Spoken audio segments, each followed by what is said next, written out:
Daniel chapter 1.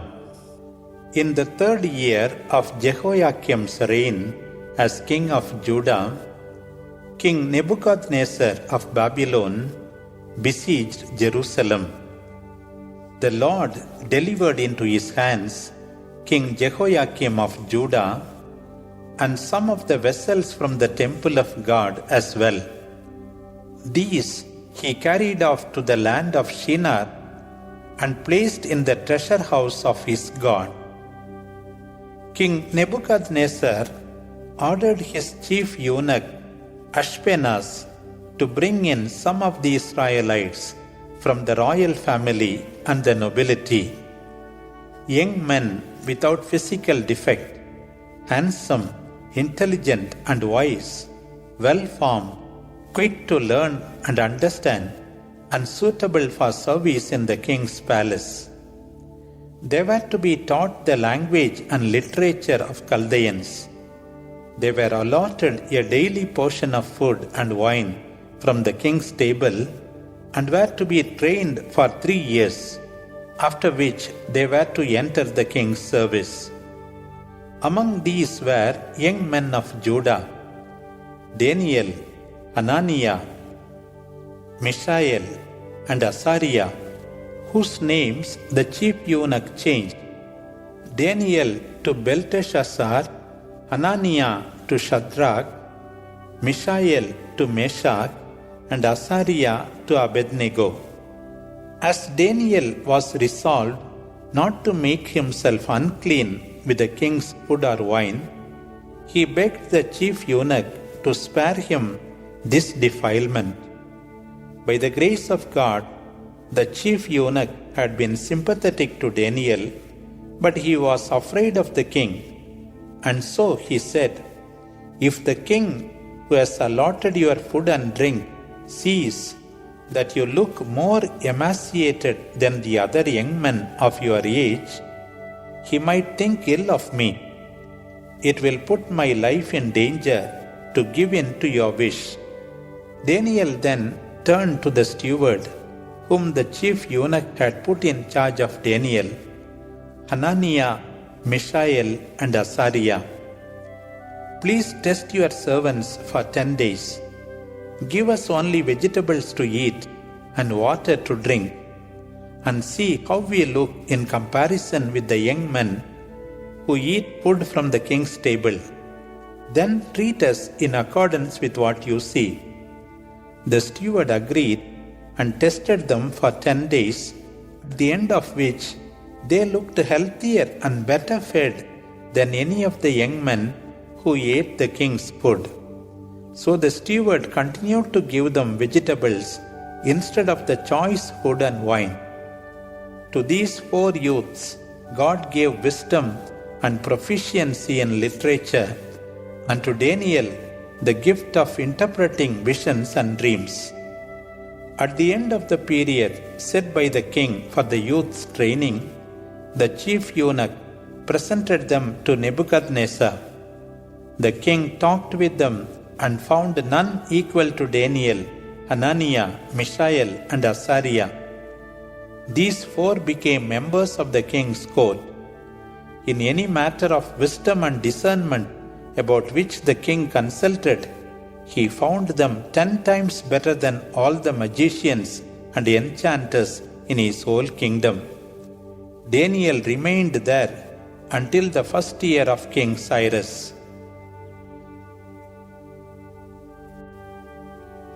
Daniel chapter 2. In the 2nd year of Nebuchadnezzar's reign, he had a series of troubling dreams which rendered him sleepless. The king summoned magicians, enchanters, sorcerers, and Chaldean diviners to interpret his dreams. When they arrived and stood in his presence, the king said, "I had a terrible dream, and I want to know its meaning." The Chaldeans answered in Aramaic, "Live forever, O king. Tell your servants the dream, and we will give you its meaning." But the king replied, You have to tell me the dream and interpret it too. That is my decision. If you won't do it, I will have you cut into pieces and your houses razed to the ground. But if you can tell me the dream and its meaning, I will give you presents and reward you with great honor." They insisted, "Let the king tell us his dream and we will explain what it means." The king said, "You are only trying to gain time, for you know what I will surely do. That if you do not tell me my dream, there is only one sentence for you. You have conspired to mislead me with a deceitful interpretation, hoping that times will change. But if you can show me that you have the ability to know what my dream was, I can be sure that you also have the power to understand its meaning." The Chaldeans exclaimed, "No one on earth can do what your majesty asks. Never has any king, however great and mighty, asked such a thing of any magician, enchanter or diviner. What the king demands is too difficult. No one can tell him that except the gods who do not live among mortals." This made the king so furious that he ordered all the wise men of Babylon executed. Upon issuance of the decree to put the wise men to death, a search was also made for Daniel and his companions to have them killed. Daniel, however, talked prudently with Arioch, the commander of the king's guards, who had gone out to kill the wise men. "Why did the king issue such a harsh decree?" Daniel asked, and Arioch explained. Daniel then went to the king and asked for the suspension of the execution to give him time to interpret the dream. Daniel returned home and informed his companions Ananiah, Mishael and Azariah. He asked them to implore God's mercy regarding this mystery, so that they would not perish with the rest of Babylon's wise men. Then in a night vision, the mystery was revealed to Daniel. He blessed the God of heaven. "Blessed be God's name forever and ever, for His are wisdom and power. He changes times and seasons. He sets up and deposes kings. He gives wisdom to the wise, and knowledge to the discerning.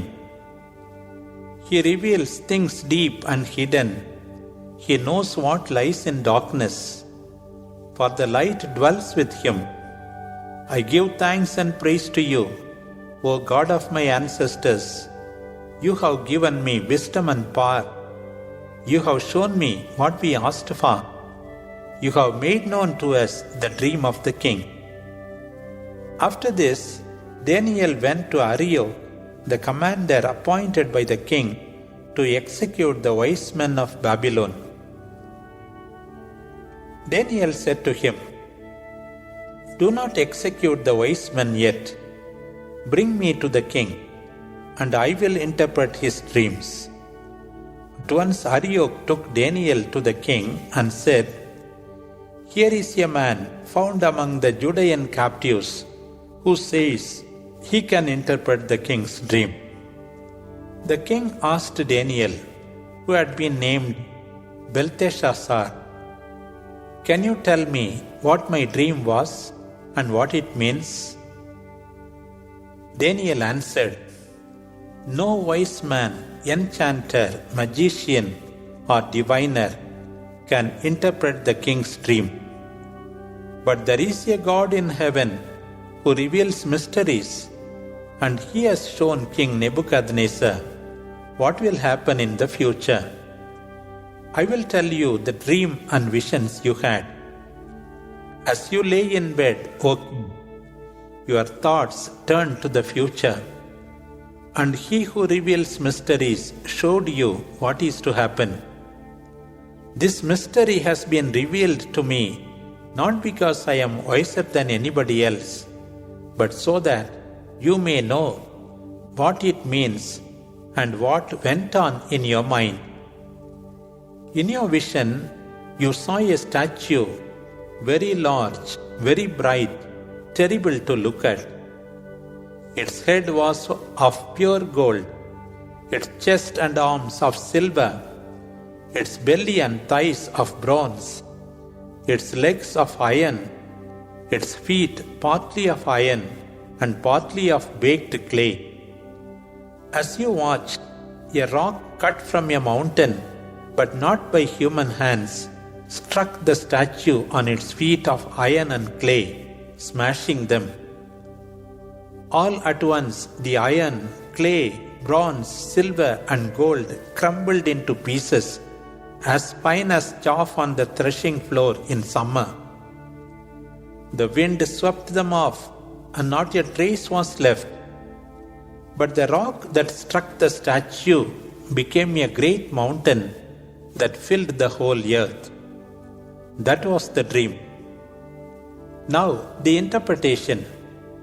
You, O King, are King of kings, to whom the God of heaven has given dominion, strength, power and glory, and into whose hand he has placed humankind, the beasts of the field and the birds of the air, making you ruler over them.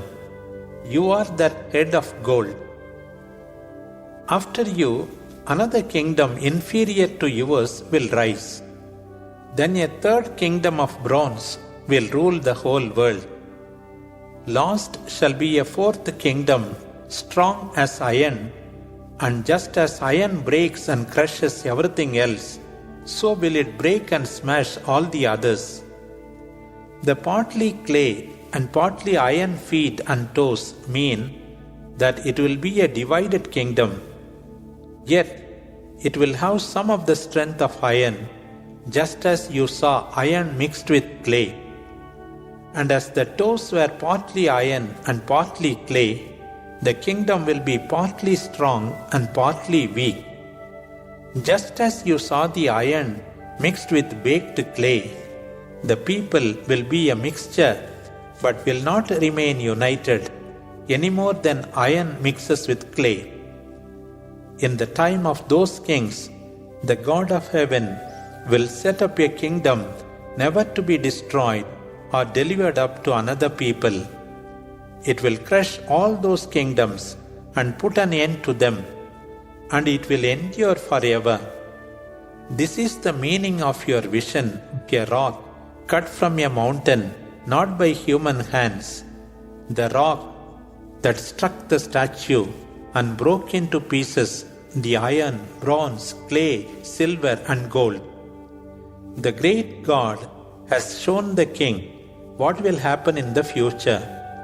The dream is true and its interpretation reliable. King Nebuchadnezzar fell prostrate before Daniel and ordered that oblation and incense be offered to him. The king said to Daniel, "Surely your God is the God of gods, the Lord of kings, and the revealer of mysteries. That is why you were able to reveal this mystery." The king gave Daniel a high position and showered gifts on him. He made him governor of the entire province of Babylon and in charge of all its wise men. At Daniel's request, the king appointed Shadrach, Meshach, and Abednego administrators of the province of Babylon, while Daniel himself remained at the king's court.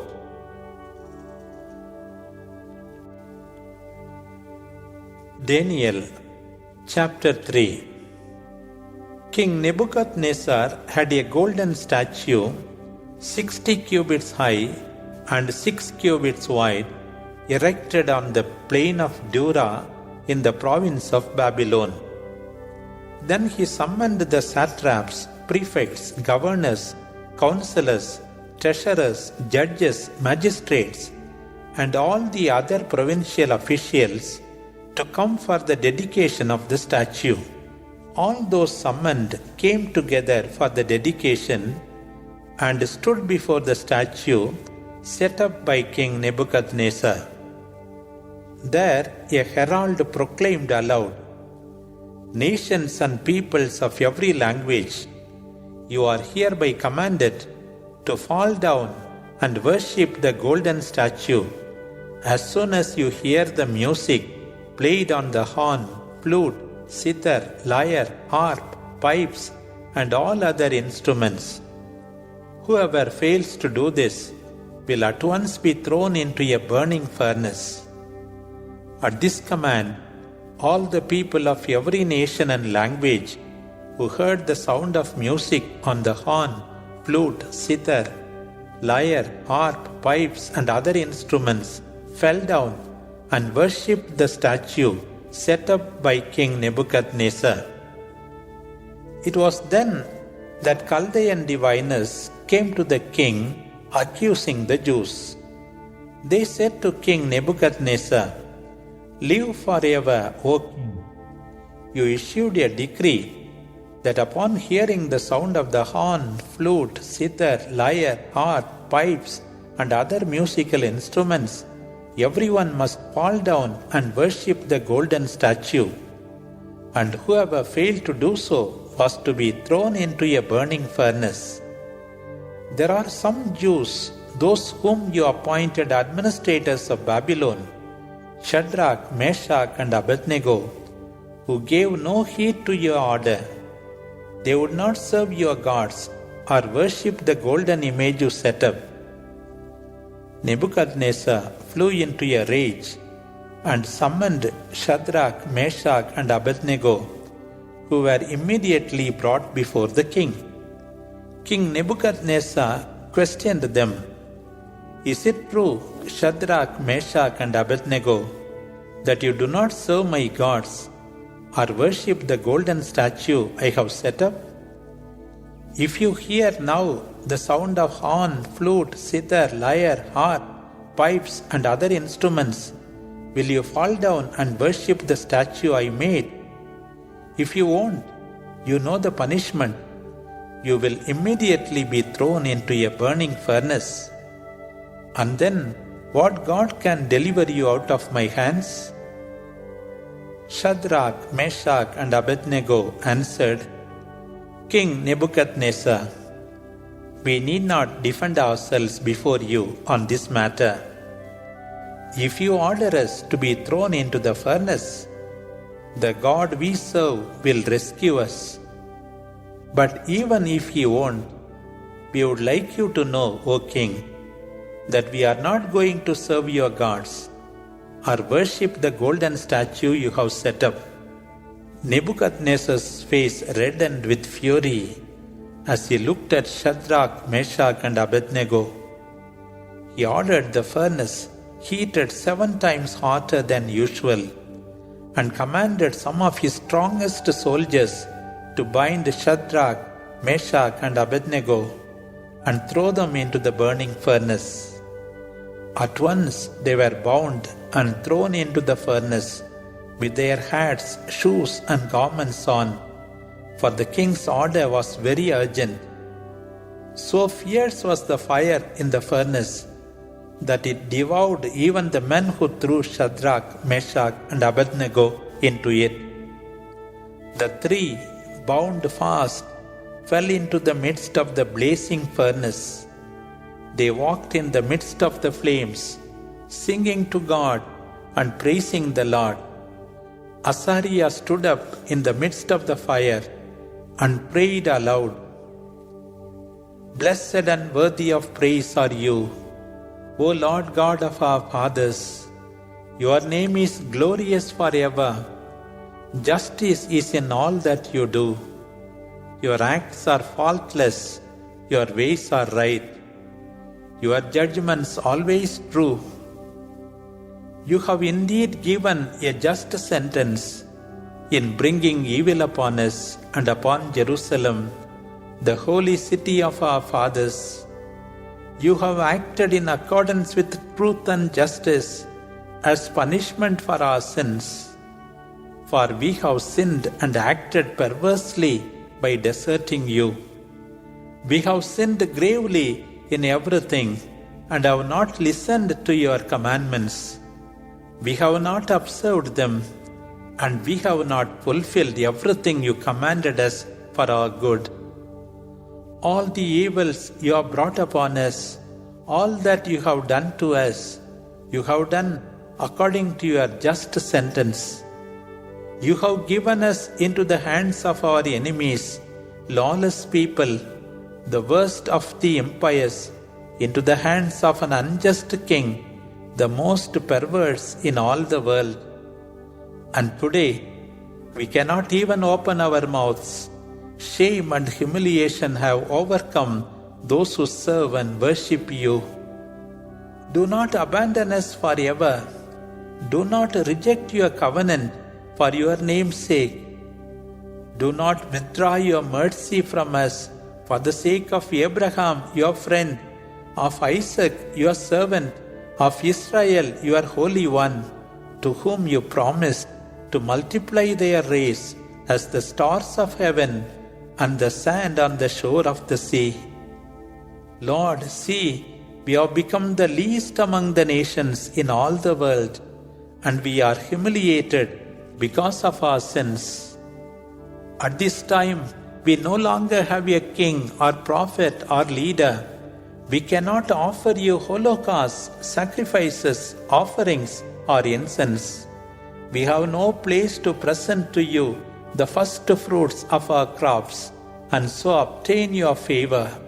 But at least when we present ourselves with a contrite soul and humbled spirit, may we then be acceptable to you, more than by offerings of rams and calves as holocausts, and of thousands of fat lambs. May this sacrifice of ours today obtain for us your favor, for we know that those who trust in you shall never be disappointed. And now we serve you with our whole heart. We fear you and we seek your face. Do not leave us in our humiliation, but treat us according to your kindness and your great mercy. Free us in keeping with your wonders, and give us the glory of your name, Lord. Let those who maltreat your servants be confounded. May they be covered with shame and deprived of all their power. Crush their strength, and let them know that you alone are God and Lord, glorious over all the earth. The king's servants, who had thrown them into the furnace, did not stop kindling the fire with oil, tar, tow, and wine shoots, so that the flames rose up to about 25 meters above the furnace, and extending out, burnt the Chaldeans who were standing around. But the angel of the Lord came down into the furnace beside Azariah and his companions. He drove the flames of the fire outside the furnace and blew upon them. In the middle of the furnace, a coolness like that of wind and dew, so that the fire did not touch them or cause them pain or trouble them. Then the three began singing together, glorifying and blessing God within the furnace, and saying, Blessed are you, Lord God of our fathers, be praised and exalted forever. Blessed is your holy and glorious name, celebrated and exalted forever. Blessed are you in the temple of your sacred glory, your praises are sung forever. Blessed are you on the throne of your kingdom, honored and glorified forever. Blessed are you who fathom the depths, who are enthroned on the cherubim, praised and exalted forever. Blessed are you in the firmament of heaven, praised and glorified forever. All the works of the Lord bless him, praise him, exalt him forever. Angels of the Lord bless him, praise and glorify him forever. Heavens bless the Lord, praise and exalt him forever. All the waters above the heavens bless the Lord, praise and exalt him forever. All the powers of the Lord, bless the Lord, praise and exalt him forever. Sun and moon, praise and exalt him forever. Stars of heaven, praise and exalt him forever. Rain and dew, praise and exalt him forever. All winds, praise and exalt him forever. Fire and heat, praise and exalt him forever. Cold and heat, praise and exalt him forever. Dew and frost, praise and exalt him forever. Ice and cold, praise and exalt him forever. Frost and snow, praise and exalt him forever. Days and nights, praise and exalt him forever. Light and darkness, praise and exalt him forever. Lightning and clouds, praise and exalt him forever. Earth, praise and exalt him forever. Mountains and hills, praise and exalt him forever. Everything that sprouts on the earth, praise and exalt him forever. Springs of water, praise and exalt him forever. Seas and rivers, praise and exalt him forever. Whales and fishes, praise and exalt him forever. All the birds of heaven, praise and exalt him forever. Animals wild and tame, praise and exalt him forever. All people on earth, praise and exalt him forever. Israel, praise and exalt him forever. Priests of the Lord, praise and exalt him forever. Servants of the Lord, praise and exalt him forever. Spirits and souls of the just, praise and exalt him forever. Those who are holy and humble of heart, praise and exalt him forever. Ananiah, Azariah, Mishael, bless the Lord, praise and exalt him forever. For he has taken us out from the netherworld.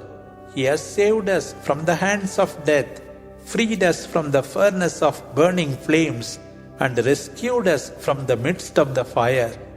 Give thanks to the Lord, for he is good, for his mercy is everlasting.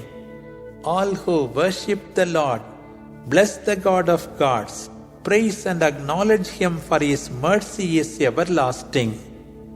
Then King Nebuchadnezzar suddenly rose up in great amazement and asked his counselors, "Did we not throw 3 men bound into the fire?" They answered, "Certainly." The king said, "But I can see 4 men walking about freely through the fire without suffering any harm, and the 4th looks like a son of the gods." Nebuchadnezzar approached the mouth of the blazing furnace and said, "Shadrach, Meshach, and Abednego, servants of the Most High God, come out and come here."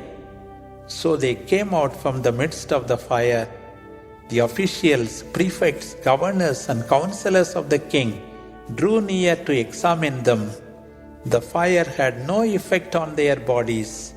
Their hair was not singed. Their trousers were not burned, and they did not even have the smell of smoke. Nebuchadnezzar exclaimed, "Blessed be the God of Shadrach, Meshach, and Abednego, who sent his angel to free his servants, who, trusting in him, disobeyed the king's order and preferred to give their bodies to the fire rather than serve and worship any other god but their God. I give this command, therefore, from every race, nation, and language, anyone who speaks irreverently of the God of Shadrach, Meshach, and Abednego shall be cut into pieces, and his house shall be destroyed, for there is no other God who can save like this." And the king promoted Shadrach, Meshach, and Abednego in the province of Babylon. Nebuchadnezzar the king, to all peoples, all nations on the earth, whatever be their language, peace. It pleases me to make known to you the signs and wonders the Most High God has done in me. How great are his signs, how mighty his wonders! His kingdom is an everlasting kingdom, His dominion lasts for all generations. Daniel chapter 4. I, Nebuchadnezzar, was at peace in my house and content in my palace when I had a dream which appalled me. The nightmares I had as I lay in bed and the visions that passed through my mind tormented me. So I summoned all the wise men of Babylon that they might explain to me what the dream meant. The wise men, seers and astrologers came, and I recounted the dream to them, but they could not explain it to me. So Daniel came in before me. He was renamed Belteshazzar after the name of my God, for in him dwells the Spirit of the Holy God. I told him my dream in this way: Belteshazzar, chief of the wise men, I know that you have the Spirit of the Holy God, and that no mystery is ever difficult for you. Examine the dream I have had and explain it to me. These were my dreams as I lay in bed. There was a tree at the center of the world. It was very tall. The tree grew, it became big and reached up to heaven, and its branches could be seen from the ends of the earth. Its leaves were beautiful, its fruits abundant. There was food for all in it. Animals of the field found refuge in its shade. The birds of heaven nested in its branches, and all living things fed on it.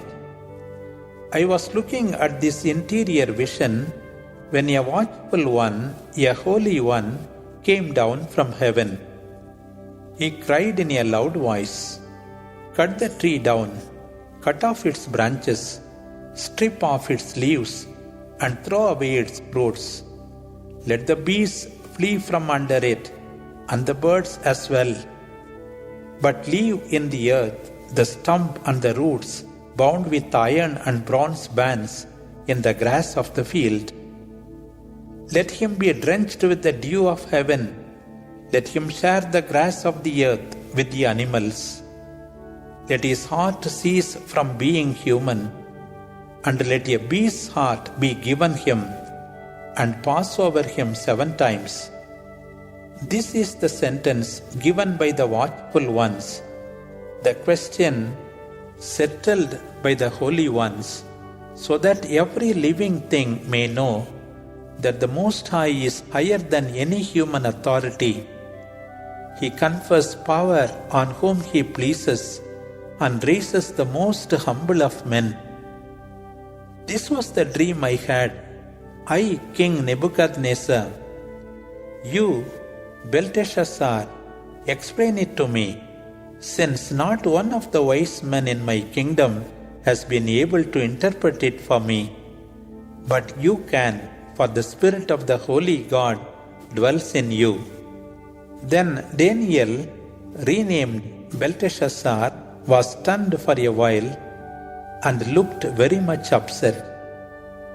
The king said, "Belteshazzar, what is in that dream or in its interpretation that upsets you so?" Belteshazzar answered, "My lord, may this dream be meant for your enemies and its content refer to your foes.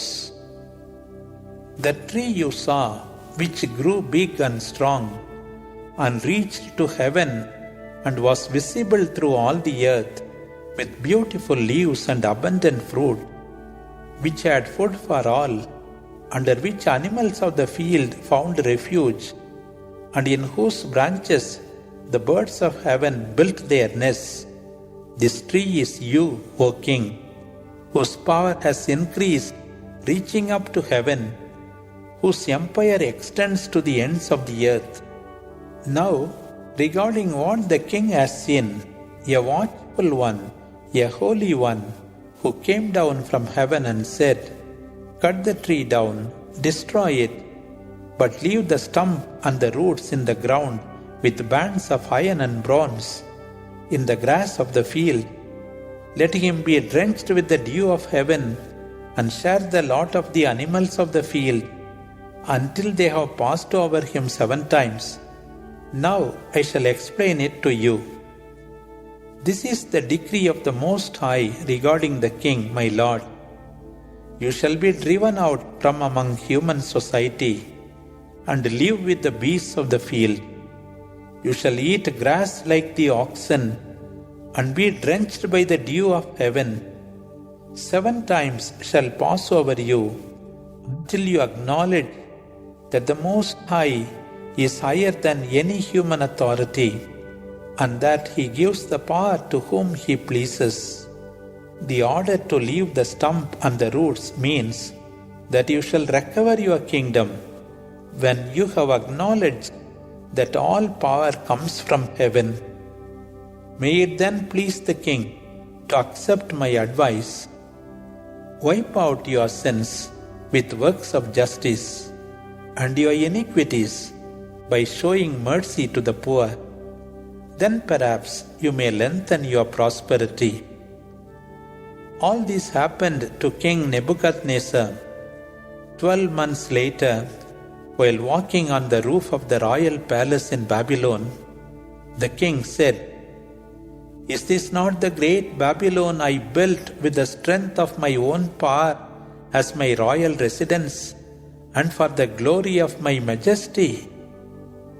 These words were still in the mouth of the king when a voice came down from heaven. "King Nebuchadnezzar, I speak to you. Your empire is finished. You shall be driven from among people and live with the animals of the field. You shall eat grass like oxen, and 7 times shall pass over you, until you acknowledge that the Most High disposes of the power among mortals and gives it to whom He pleases." These words were fulfilled at once. Nebuchadnezzar was driven from among humans. He fed on grass like oxen. His body was drenched with the dew of heaven, until his hair grew like the feathers of an eagle, and his nails like the claws of a bird. At the end of this time, I, Nebuchadnezzar, lifted up my eyes to heaven, and my reason returned to me. So I blessed the Most High. Blessed and glorified is He who lives forever, whose dominion is everlasting, and whose kingdom lasts through all generations. All the inhabitants of the earth are before Him, as if they were nothing. He does as He pleases with the army of heaven and the inhabitants of the earth. No one can stop His hand or ask Him to render an account. At that moment, I regained my reason. I recovered my throne, and again began to govern for the glory of my kingdom. My counselors and my noblemen acclaimed me. They restored me to my throne, and I was given still greater power. So now I, Nebuchadnezzar, praise, exalt, and glorify the King of heaven. For all His works are true, and His ways are all just. He knows how to humble those who walk in pride.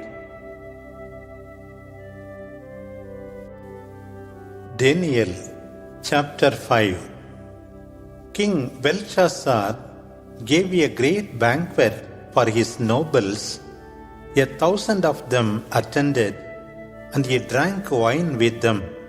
Under the influence of wine, he ordered that the gold and silver vessels his father Nebuchadnezzar had taken from the temple in Jerusalem be brought in, so that he and his nobles, his wives and concubines, might drink from them. The gold and silver vessels taken from God's temple were brought in, and the king and his nobles, his wives and concubines, drank from them. While they drank wine, they praised the gods of gold and silver, of bronze and iron, of wood and stone. Suddenly, a man's fingers appeared opposite the lampstand and wrote on the plastered wall of the king's palace. Watching the hand as it wrote, the king turned pale. So terrified was he that his knees knocked and his legs gave way. He shouted, calling for his enchanters and Chaldean diviners. Whoever reads this writing and tells me its meaning, said he to the wise men of Babylon, will be clothed in purple, wear a gold chain around his neck, and be made the third highest ruler in my kingdom. All the king's wise men came, but none could read the writing or tell its meaning. King Belshazzar became very frightened, and his face grew even more pale. His nobles were likewise terrified and confused. Hearing the troubled voices of the king and his nobles, the queen entered the banquet hall and said, "Live forever, O king! Do not be alarmed and become pale. In your kingdom is a man who has the spirit of the holy gods. He was found to have discernment and godlike wisdom during your father's lifetime. He was in fact appointed chief of the magicians, enchanters and diviners by your father, King Nebuchadnezzar. This man Daniel, whom the king called Belteshazzar, knew how to interpret dreams, explain riddles, and solve difficult problems. Call for Daniel, and he will tell you what the writing means." Daniel was brought in and questioned by the king. "Are you Daniel, one of the exiles my father brought from Judah? I have heard that you have the spirit of the gods, that you have insight and extraordinary wisdom. Wise men and enchanters were brought here, but none of them could read this writing and tell its meaning. I have heard that you can interpret dreams and solve problems. If you can read this writing and tell me what it means, you will be clothed in purple, wear a gold chain around your neck, and be appointed third in rank in my kingdom." Daniel replied, "You may keep your gifts or give them to someone else. Just the same I will read and interpret the writing for you. God the Most High gave your father Nebuchadnezzar sovereignty and a great kingdom. Because of the greatness given him by God, he was feared by nations and peoples of every language. He had the power of life and death over everyone. He exalted or humbled whomsoever he wished. But when he became arrogant and insolent, he was deposed and stripped of his glory.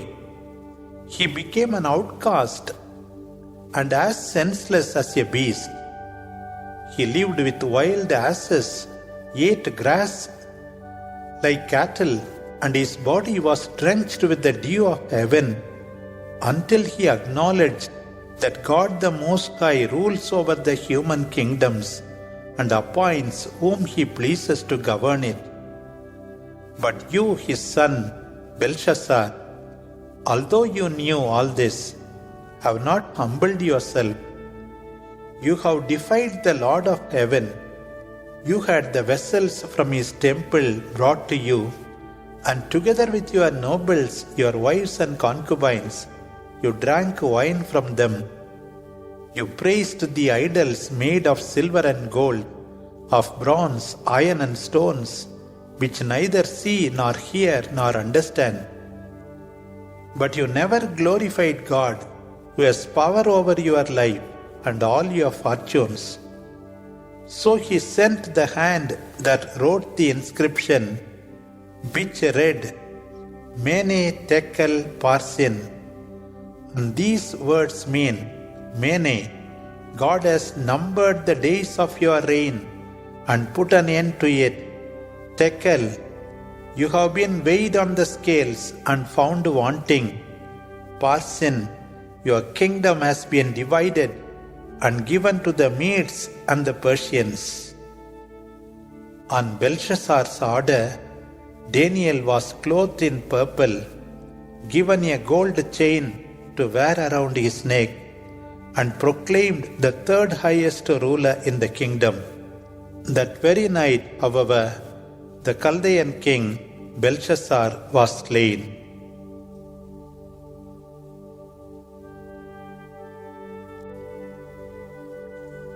Daniel chapter 6. Darius the Mede, at the age of 62, took over the kingdom. Darius appointed 120 satraps throughout the whole kingdom. They were made accountable to 3 administrators, one of whom was Daniel. This was to ensure that no loss or harm should come to the king. Because of the extraordinary spirit residing in him, Daniel excelled above all the other administrators and satraps, so that the king planned to give him authority over the entire kingdom.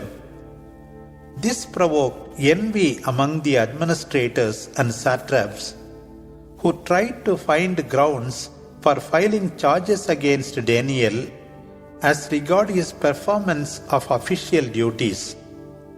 But he was so trustworthy that neither corruption nor negligence could be found in him. Finally, the men decided, we will never find any grounds for charges against this man Daniel, except in something that has to do with the law of his God. The administrators and satraps therefore went as a group to the king and said to him, Live forever, O King Darius. The administrators of the kingdom, the prefects, satraps, counselors, and governors are all agreed that the king should issue and enforce a decree that anyone who prays and makes petition to any god or man within the next 30 days, except to you, O king, shall be thrown into the lion's den. And now, O king, put the decree in writing, have it signed at once, so that it cannot be altered or annulled. In accordance with Medo-Persian laws, King Darius put in writing and signed the prohibition, thus making it a law. Daniel heard about the new law, but just as usual he returned home and prayed 3 times a day, giving thanks to his God, in his room upstairs with the windows opened towards Jerusalem. There the men spying on him found Daniel kneeling in prayer and asking God for help. So they went to the king and reminded him about the prohibition. O king, did you not publish a decree that anyone who prays or makes petition to any god or man except to you would be thrown into the lion's den? The king answered, Yes, and the decree stands in accordance with Medo-Persian laws, which cannot be altered or annulled. Then they said, But the Jewish exile Daniel pays no attention to you and to your decree. 3 times a day he still prays to some god other than you. Greatly aggrieved at what he heard, the king decided to help Daniel. He made every effort till sundown to save him. But the men kept coming to him and insisting, Remember, O king, that under the Medo-Persian laws, every decree or prohibition issued by the king is irrevocable. The king therefore could not help giving the order that Daniel be brought and thrown into the lion's den. The king said to Daniel, "May your God, whom you serve faithfully, save you." A stone was placed at the mouth of the den, and the king sealed it with his own signet ring and with that of his nobles, so that Daniel's situation might remain unchanged. Then the king returned to his palace and spent a sleepless night, refusing food and entertainment. Very early next morning, he rose and hurried to the lion's den. As he came near, he called in an anguished voice, "Daniel, servant of the living God, did your God, whom you serve faithfully, save you from the lions?" Daniel answered, "Live forever, O king. My God sent his angel, who closed the lions' mouths, so that they did not hurt me. God did that because I am innocent in his sight.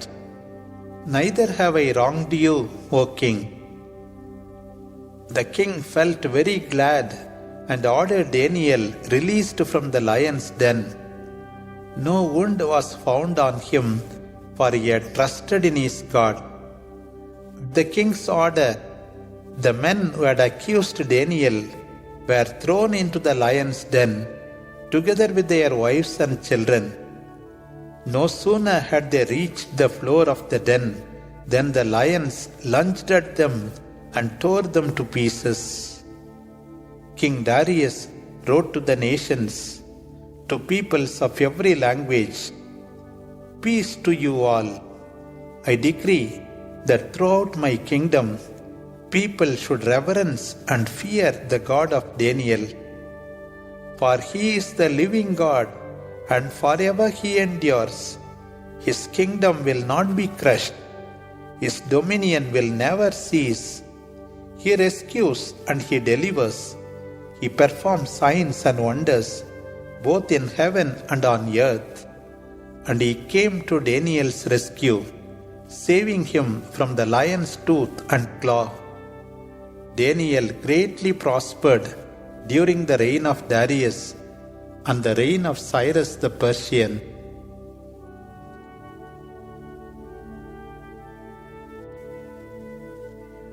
Daniel chapter 7.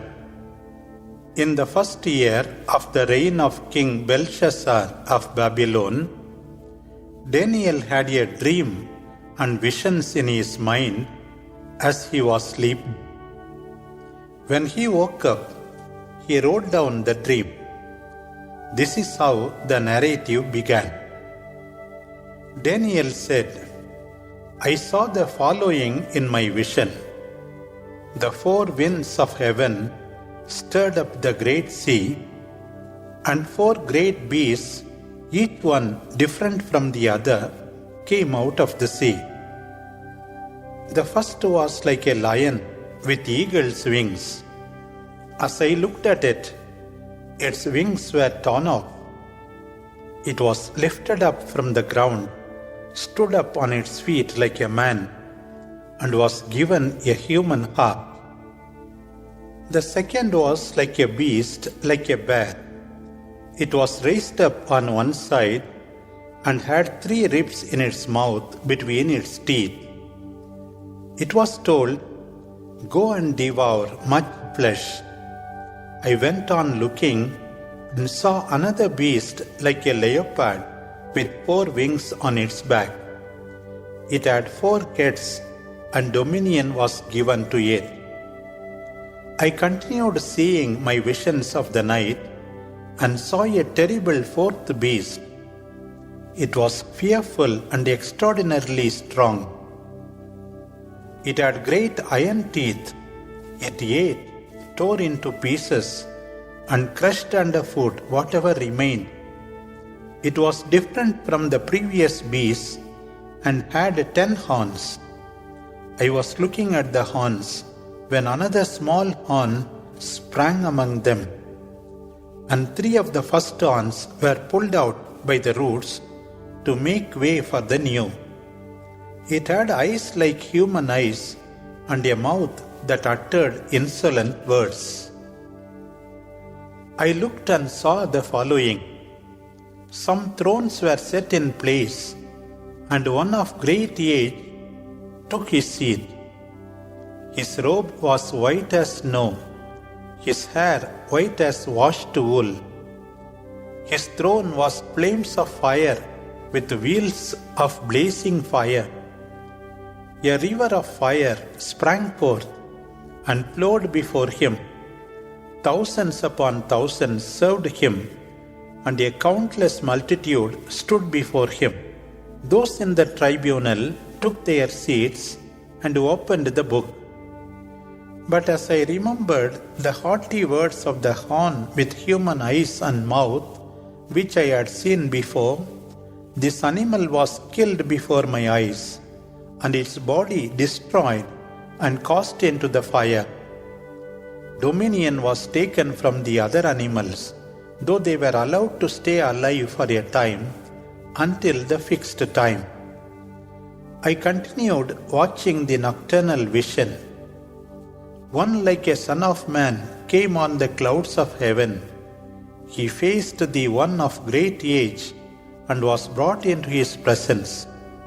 Dominion, honor, and kingship were given him, and all the peoples and nations of every language served him. His dominion is eternal and shall never pass away. His kingdom will never be destroyed. I, Daniel, was deeply troubled, since these visions terrified me. I approached one of those who were standing there and asked him to tell me what all this meant. He answered me and gave me the interpretation of these things. These 4 beasts are 4 kings who will rise from the earth, but the holy ones of the Most High shall receive the kingdom to possess it eternally, forever and ever. Then I wanted to know the meaning of the 4th beast, different from the others, extraordinarily terrifying, with iron teeth and bronze claws that ate, tore into pieces, and crushed underfoot whatever remained.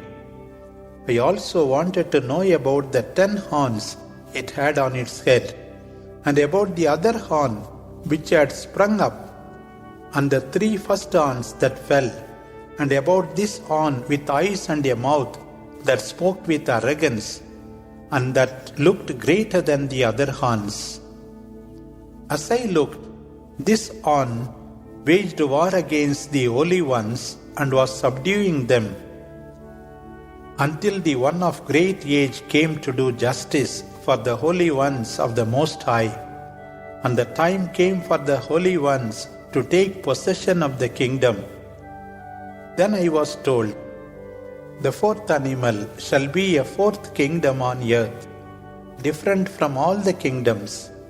It will devour the earth, crush it, and destroy it. The 10 horns are 10 kings who shall rise from this kingdom.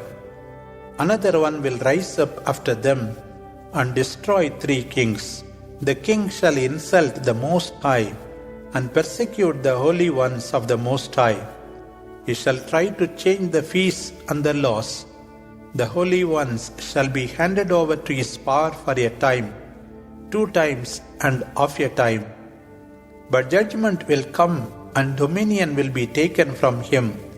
He shall be destroyed and utterly wiped out.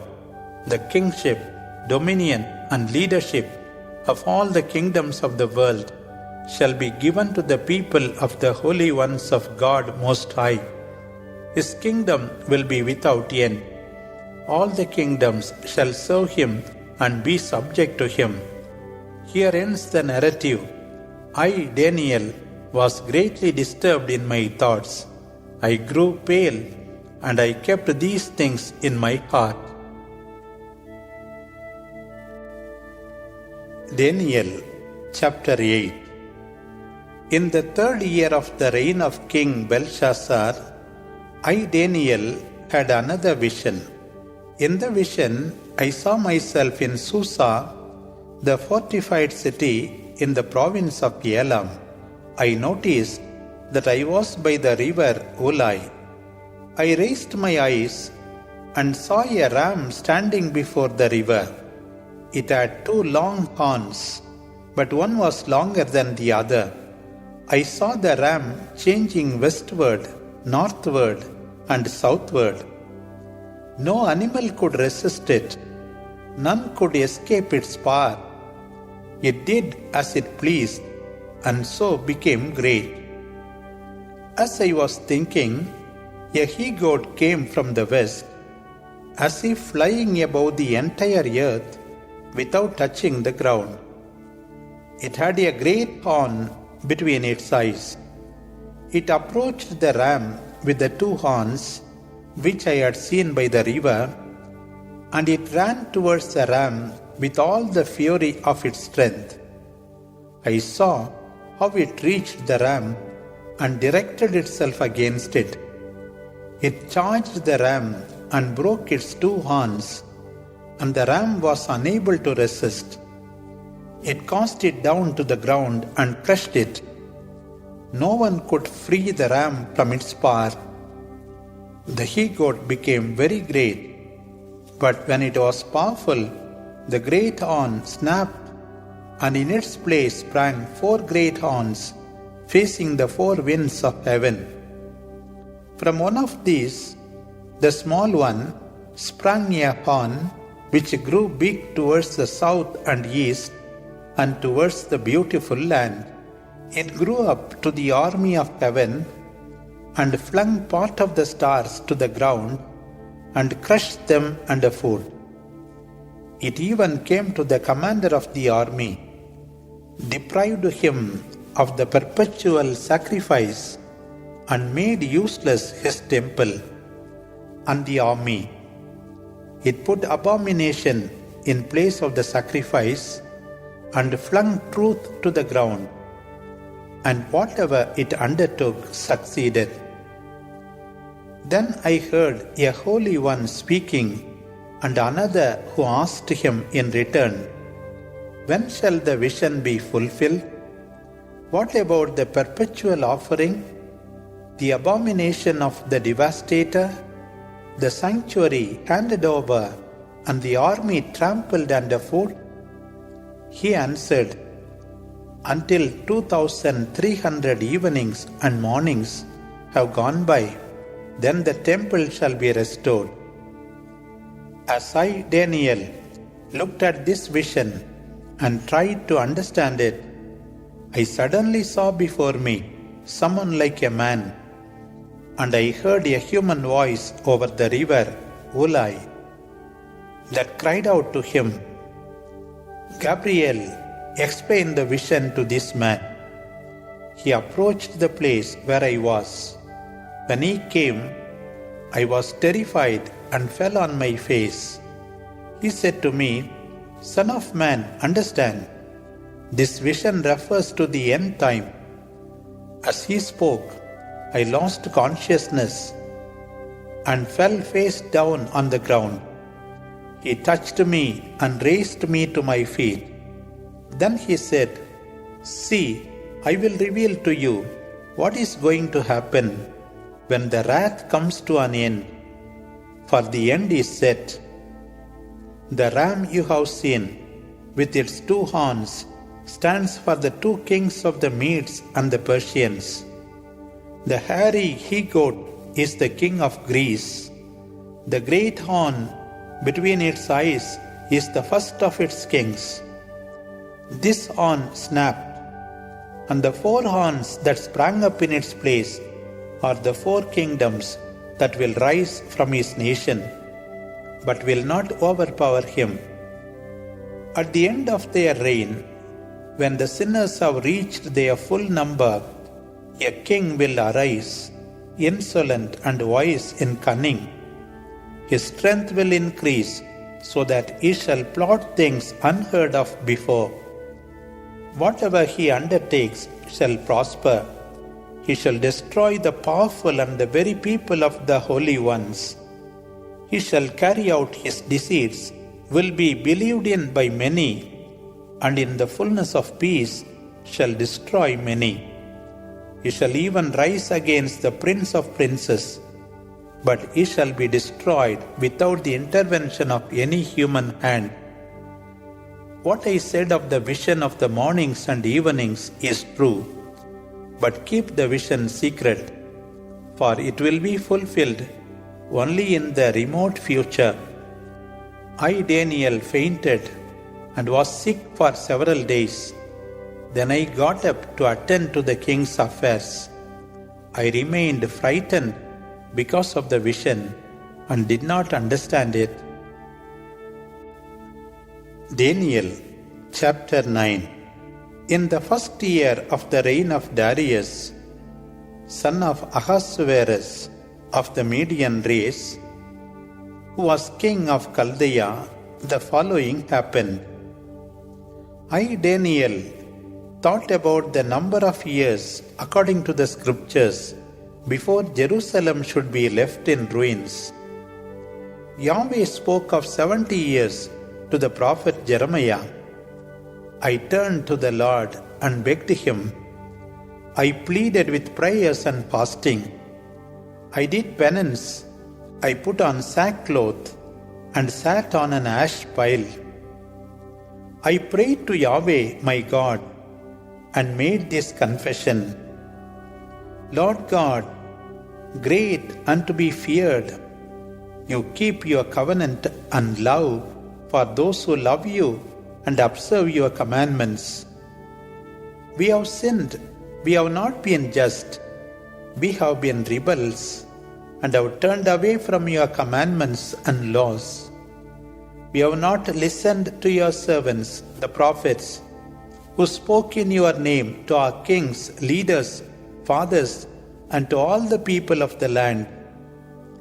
Lord, justice is yours, but ours is a face full of shame, as it is to this day. We, the people of Judah, the inhabitants of Jerusalem, the whole of Israel, near and far away, in all the lands where you have dispersed us, because of the infidelity we have committed against you. Ours is the shame, O Lord, for we, our kings, princes, fathers, have sinned against you. We hope for pardon and mercy from the Lord, because we have rebelled against him. We have not listened to the voice of Yahweh our God, or followed the laws which he has given us through his servants the prophets. All Israel has broken your law and has turned away from it rather than listen to your voice. Therefore, the curse and the threats written in the law of Moses, the servant of God, have come upon us, because we have sinned against him. He has carried out the threats he pronounced against us and against those who governed us. He brought a terrible calamity upon us. No, never could there be anything worse than what has come upon Jerusalem. All these disasters have struck us with dread, as it was written in the law of Moses. But we have not tried to calm the anger of Yahweh our God. We have not turned away from our sins and learned to listen to your truth. Yahweh made true his threat and brought this calamity upon us. For Yahweh our God is just in all his works, while we have not obeyed his voice. And now, O Lord our God, who brought your people out of Egypt by your powerful hand and gained renown to this day, we have sinned, we have been unfaithful. Lord, in keeping with your kindness, turn away your anger and wrath from Jerusalem, your city, your holy mountain. For because of our sins and the wickedness of our fathers, Jerusalem and your people are the laughingstock of all around us. So now, our God, listen to the prayer and pleading of your servant, and for your own sake, let your face shine upon your desolate sanctuary. My God, incline your ear and listen. Open your eyes and see how the city lies in ruins, the city upon which your name has been pronounced. We do not rely on our good works, but we pour out our plea before you, trusting in your great mercy. Listen, Lord. Lord, forgive. Pay attention to us, Lord. Act, my God, and do not delay for your own sake, since your city and your people are called by your name. At the hour of the evening sacrifice, I was still speaking, confessing my sins and those of Israel, my people, begging Yahweh on behalf of His holy mountain. At that moment, Gabriel, whom I had seen at the beginning of the vision, came to me flying, and he said to me, Daniel, I have come now to make you understand. As you were praying, a word was uttered, and I have come to teach it to you because God loves you. Pay attention to this word and understand the vision. 70 weeks are set for your people and your holy city to put an end to transgression, to put sin under lock, to wipe out the offense, and to bring everlasting justice, so that the visions and the prophecies will be fulfilled, and the Holy of Holies be anointed. Understand this then. From the time the order to rebuild Jerusalem was given, until an anointed leader comes, there shall be 7 weeks. Then, in 62 weeks, squares and walls will be rebuilt, but in a difficult time. After the 62 weeks, an anointed one will be cut off. The city and the temple shall be destroyed by the people of a king who will come. They will be carried along as by a flood. Until the end, there will be wars and disasters which God has decreed. He will impose His law on a great part of the people for a week.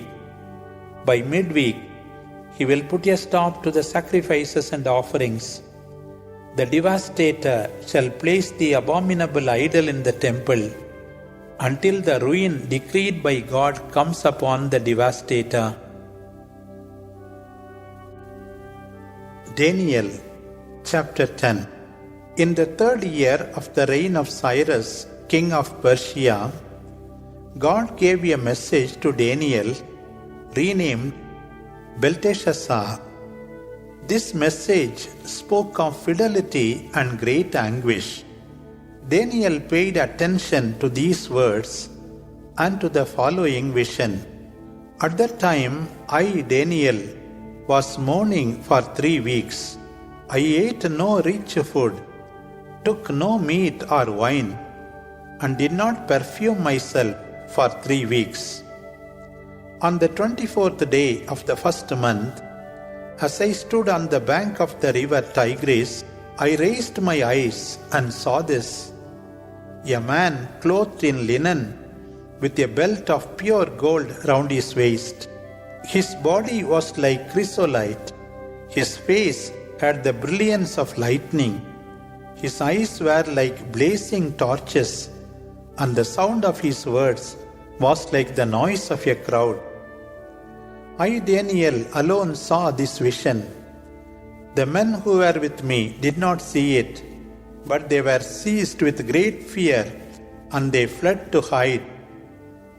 So I was left alone, gazing on this vision. I was powerless. The appearance of my face changed fearfully, and I retained absolutely no strength. I heard the sound of his words, and when I heard it, I fainted face down to the ground. Then a hand touched me and set me trembling on my hands and knees. He said to me, Daniel, man loved by God, pay attention to the words I shall say to you, and stand up, for I have been sent to you now. When I heard these words, I stood up trembling. Then he said to me, Daniel, do not be afraid, for from that first day when you resolved to acquire understanding and to humble yourself before your God, your supplications were heard. And it is precisely because of this that I have come. The prince of the Persian kingdom has resisted me for 21 days. But Michael, one of the leading angels, has come to my assistance. I left him there with the kings of Persia, and I have come to tell you what will happen to your people in the days to come. For this new vision too refers to those days. When he had said these words to me, I bowed my head and kept silent, but someone like a man touched my lips. Then I opened my mouth to speak and said to him who was before me, My Lord, anguish overcomes me at this vision, and I have no strength. How can I speak to my Lord when my strength fails me and I cannot breathe? The one who looked like a man touched me again, and he strengthened me. He said to me, Man chosen by God, do not fear. Peace be with you. Have courage and be strong. And as he spoke, I felt strengthened, and I said, Speak, my Lord, now that I feel strong. Then he said to me, Do you know why I have come to you? I shall reveal to you what is written in the book of truth. After that, I have to return to fight against the angel of Persia. Then the angel of Greece will come. No one lends me support in all this except Michael, your angel.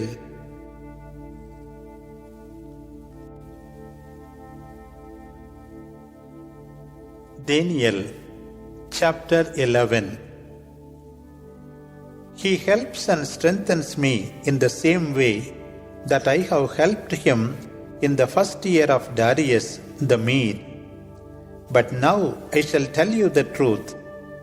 There shall be 3 more kings in Persia, and the 4th shall have more riches than all the others.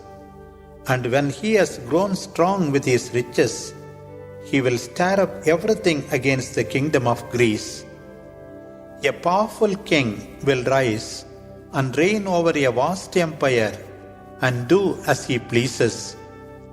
But as soon as he has secured his reign, his empire will be broken up and divided out to the 4 winds of heaven, though not among his descendants.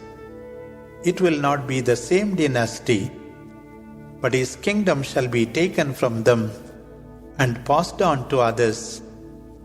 The king of the south will grow powerful, but one of his leaders will grow more powerful still and will have an empire greater than his.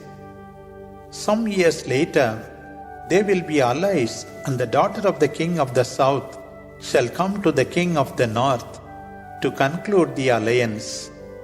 But she will not endure, for she will be put to death with those who brought her, and her son and husband as well. Then a bud from her roots will sprout in her place, and will cross the land of the army, and enter the fortress of the king of the north. He will be victorious in wars, and will appropriate to himself their gods, statues, and objects of silver and gold. All this plunder will be brought into Egypt. For some years he shall remain far away from the king of the north.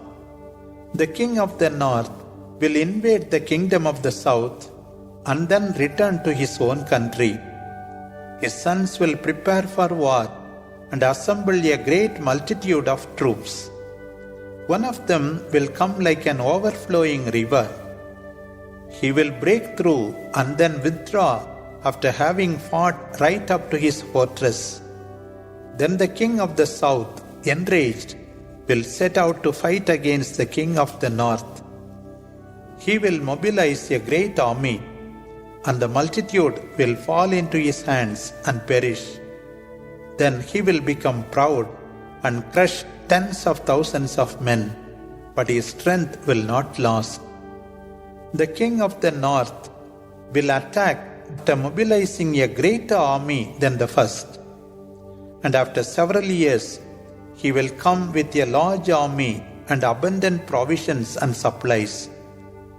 Then many will rise against the king of the south, and the violent among your people will rise against him, trusting in a vision, but they will throw up siege works and will capture the fortified city.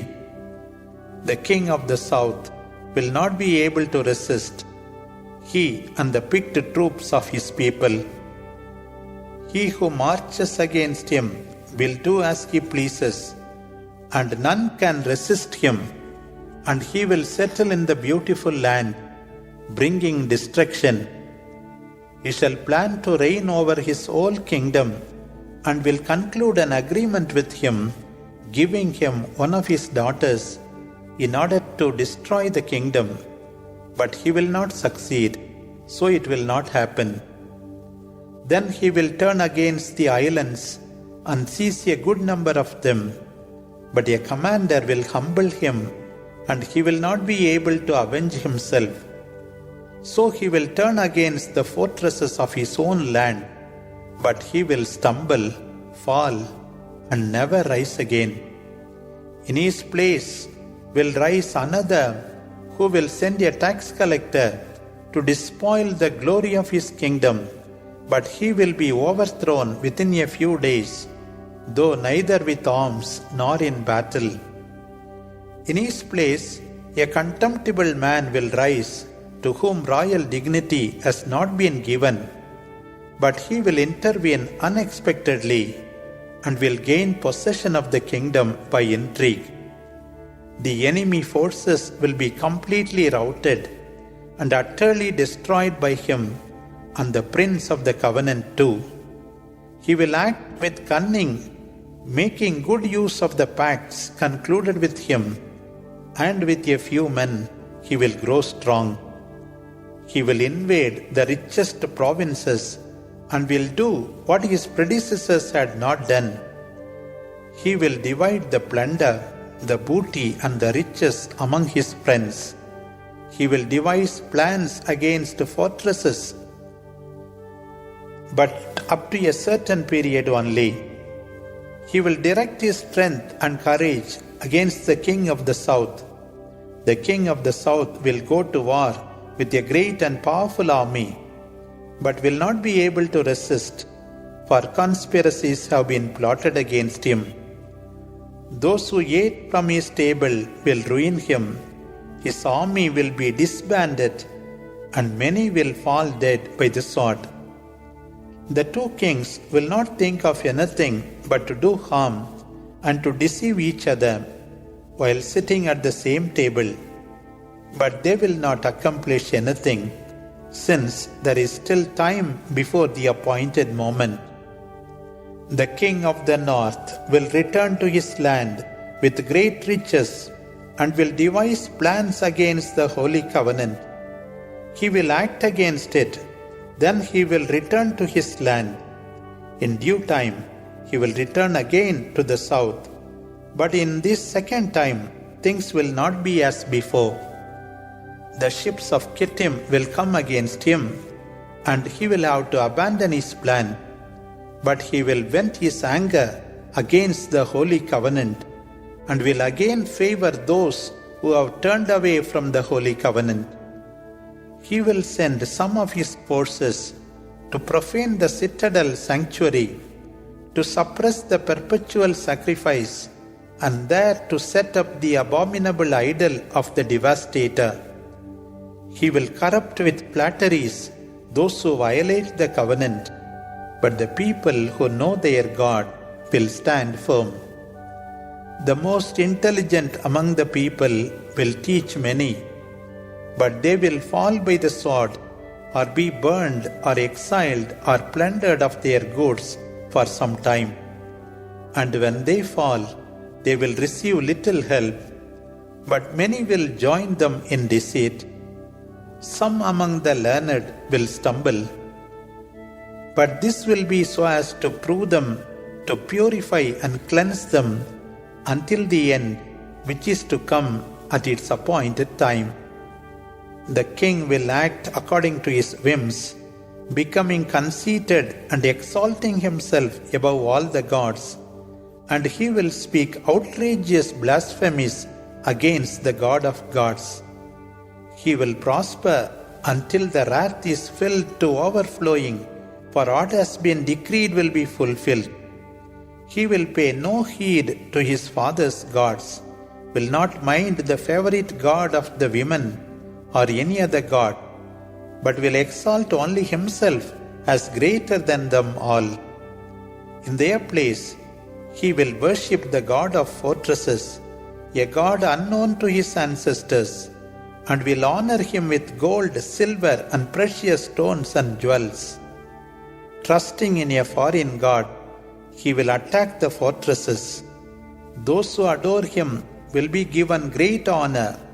They will have authority to divide the land as a reward. When the end time comes, the king of the south will confront him. The king of the north will attack him with chariot cavalry and many ships. He will enter his lands, invade them, and pass through them. He will come to the beautiful land where many will fall. Only the people of Edom, Moab, and the best of the Ammonites will escape. He will stretch out his hand to many countries, including Egypt. He will seize the treasures of gold and silver and all precious objects of Egypt. Libyans and Ethiopians will join him.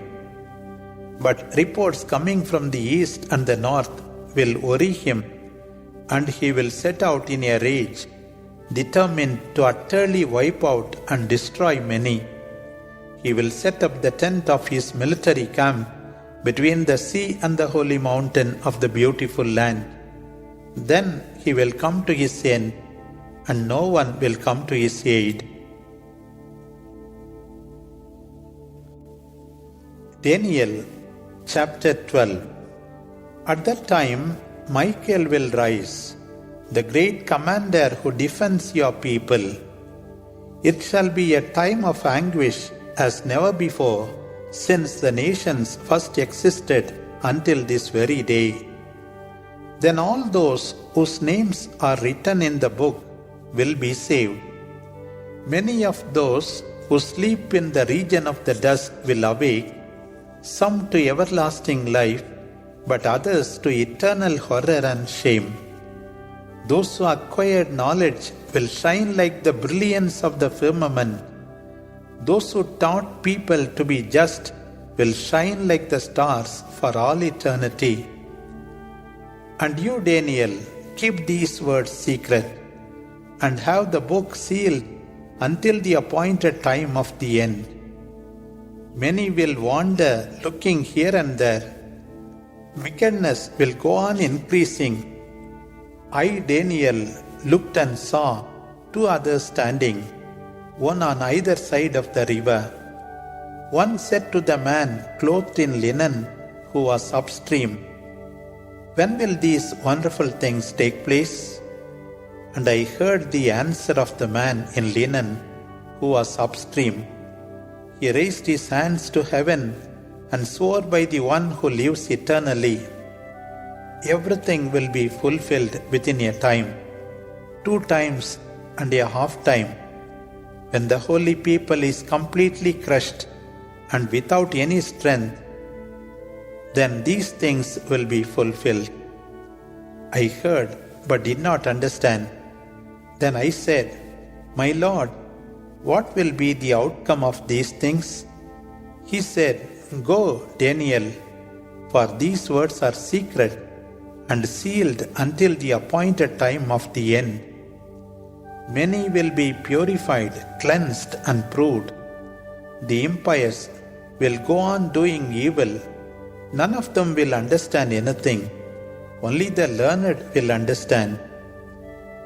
From the time the perpetual sacrifice is suppressed and the abominable idol of the devastator is installed, there shall be 1,290 days. Fortunate is the one who waits and reaches 1,335 days. And you go your way until your end, and you shall rest, and then rise to receive your reward at the end of time.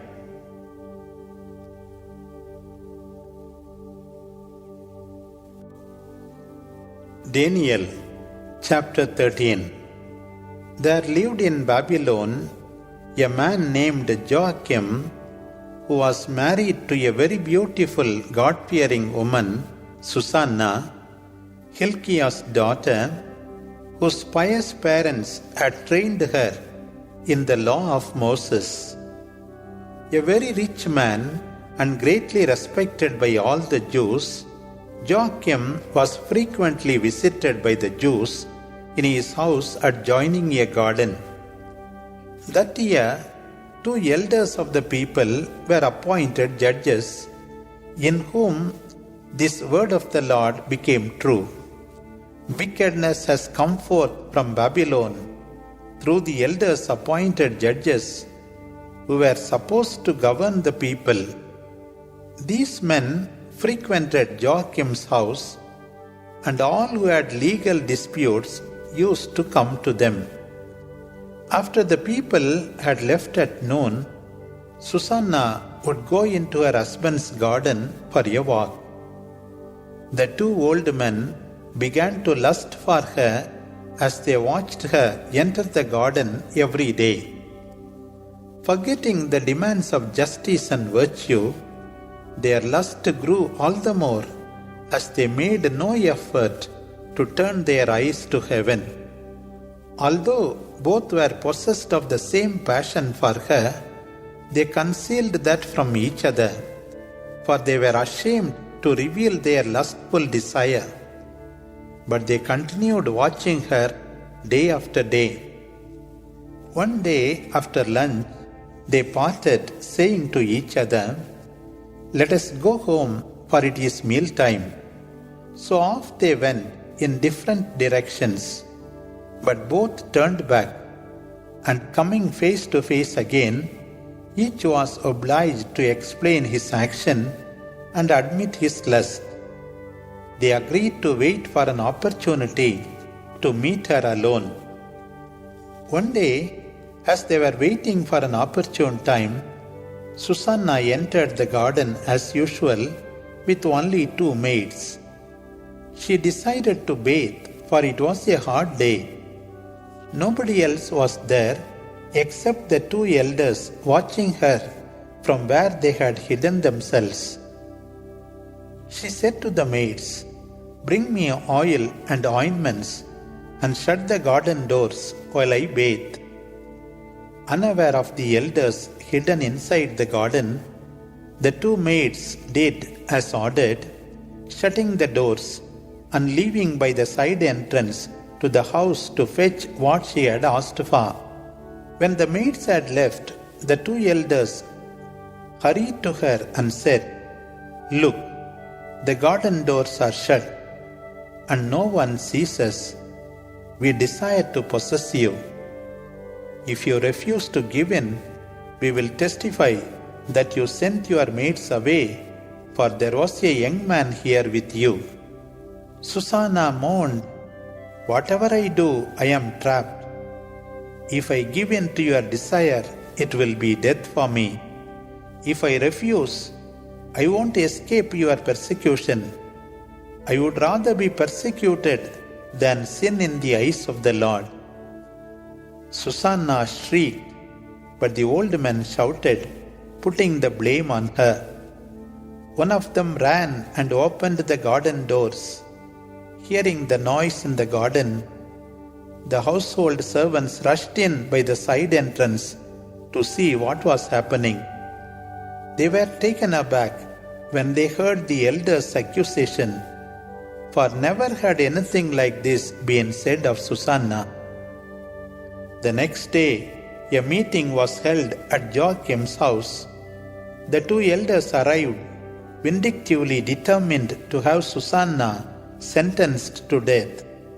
They ordered before all the people, "Send for Susanna, Hilkiah's daughter and Joachim's wife." They sent for her, and she came with her parents, children, and all her relatives. Susanna was a very refined and beautiful woman. She had her veil on, but the wicked elders ordered her to uncover her face for them to feast on her beauty. Her family and friends and all who saw her wept. The two elders stood up and laid their hands upon her head. Completely trusting in the Lord, she raised her tearful eyes to heaven. The elders started making their accusation. "We were taking a walk in the garden when this woman came in with two maids. She ordered them to shut the garden doors and dismissed them.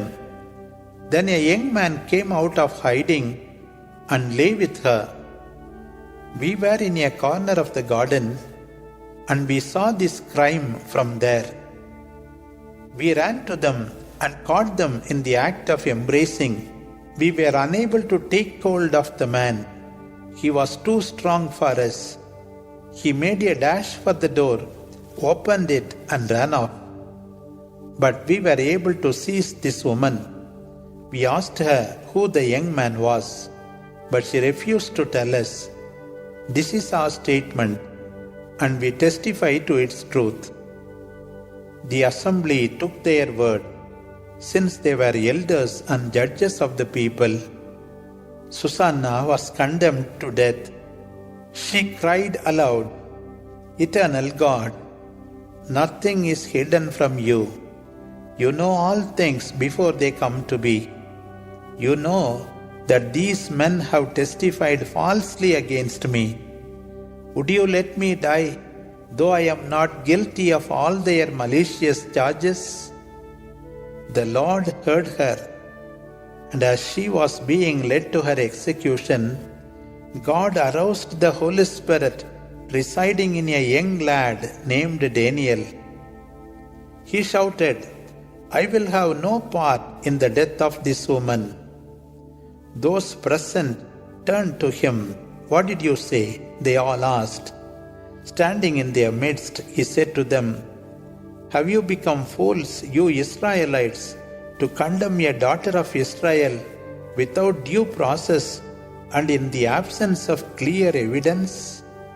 Return to court, for those men have testified falsely against her." Hurriedly they returned, and the elders said to Daniel, "Come and sit with us, for you also possess the gifts bestowed by God upon the elders." Daniel said to the people, "Separate these two from one another, and I will examine each of them." When the two elders were separated from each other, Daniel called one of them and said, "How wicked you have grown with age! Your sins of earlier days have piled up against you, and now is the time of reckoning. Remember how you have passed unjust sentences, condemning the innocent and freeing the guilty, although the Lord has said, 'The innocent and the just should not be put to death.' Now, if you really witnessed the crime, under what tree did you see them do it?" The elder answered, "Under a mastic tree." Daniel said, "Your lie will cost you your head. You will be cut in two, as soon as the Lord's angel receives your sentence from God."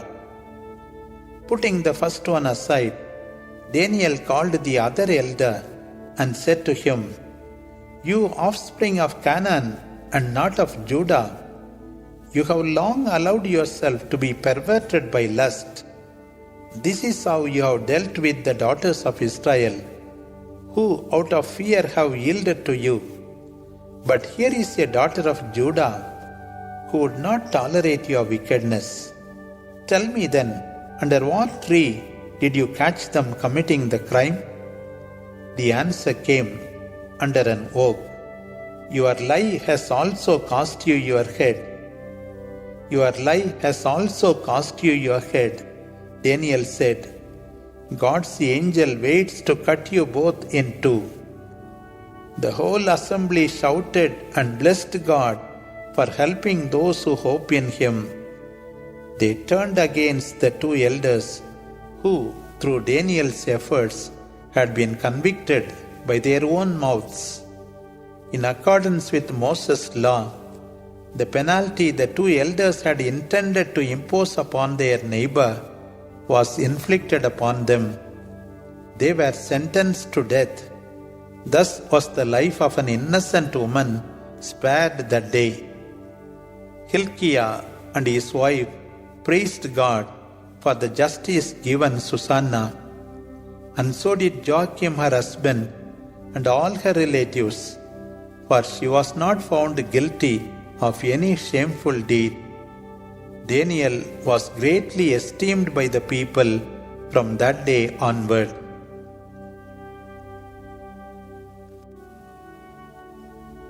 Daniel chapter 14. When King Astyages died, Cyrus the Persian ascended the throne. Daniel was very close to the king, who held him in higher esteem than any of his other friends. The Babylonians had an idol called Bel, to which 12 bushels of fine flour, 40 sheep, and 6 measures of wine were offered daily. The king took part in this cult and worshipped the idol every day. Daniel, on the other hand, worshipped only his own God. And the king asked him, Why don't you worship Baal? Daniel answered, I worship no man-made idols, but only the living God who made heaven and earth and rules over all peoples.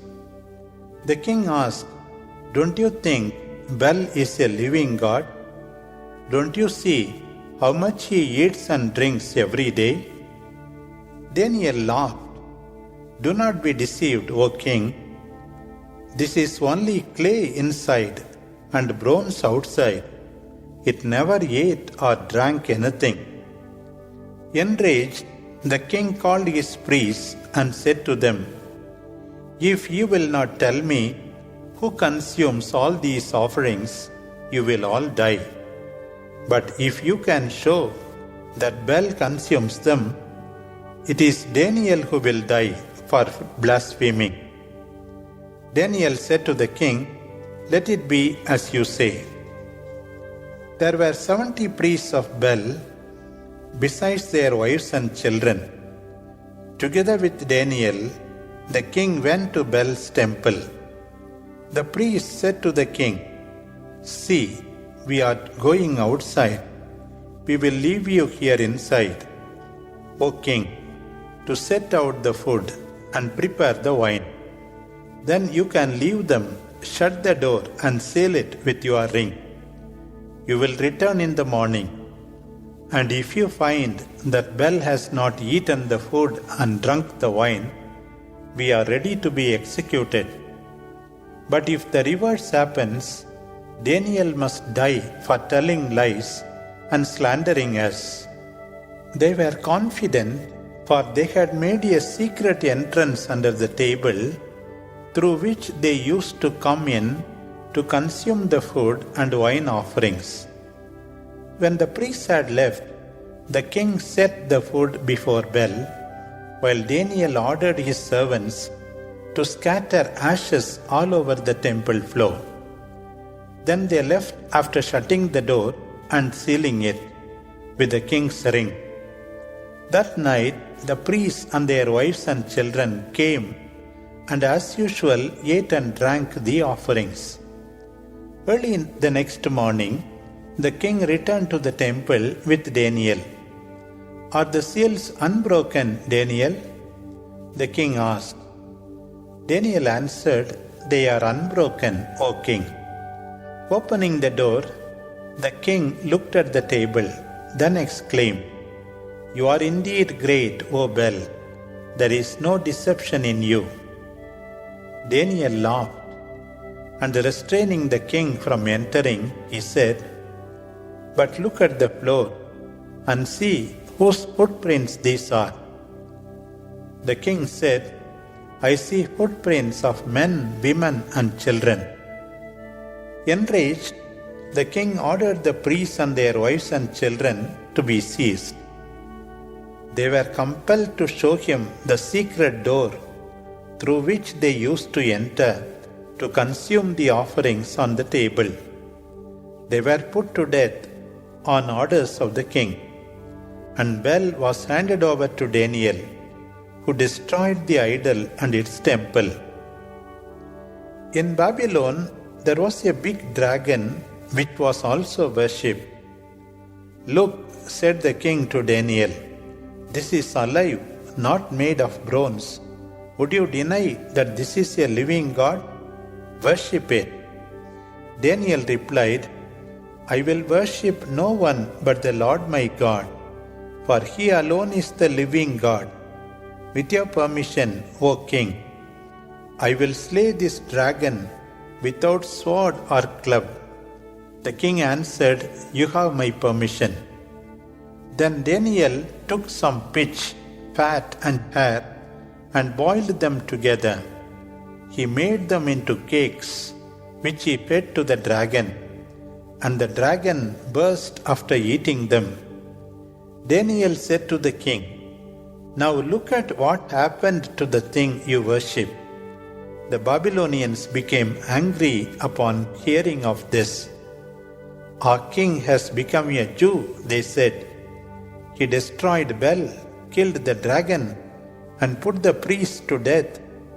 They went to the king and said, "Hand Daniel over to us, or we will kill you and your family." The king was forced to hand Daniel over to the people. Daniel was thrown into the lion's den, where he stayed for 6 days. In the den were 7 lions, which were fed daily with 2 human bodies and 2 sheep. This food was withheld from them to make sure that they would devour Daniel. Now in Judea was a prophet named Habakkuk. He had put some bread and stew in a basket and was about to take them to the reapers in the field, when an angel of the Lord appeared and said to him, "Take that lunch to Daniel in the lion's den in Babylon." Habakkuk said, "Sir, I have never been to Babylon, nor have I seen the lion's den." The angel then took him by the crown of his head, carried him by his hair, and soon they were alighting above the lion's den in Babylon. "Daniel, Daniel," cried Habakkuk, "take this lunch, God has sent you." Daniel gave thanks to God, saying, "You have remembered me, O God, and have not forsaken those who love you." Daniel ate, and the Lord's angel returned Habakkuk to his own place. On the 7th day, the king came to the lion's den to mourn for Daniel. He looked inside and saw Daniel sitting there. The king cried aloud, "How great you are, O Lord God of Daniel! Surely there is no other God but you." He took Daniel out and threw into the den those who tried to destroy him. They were at once devoured before his eyes.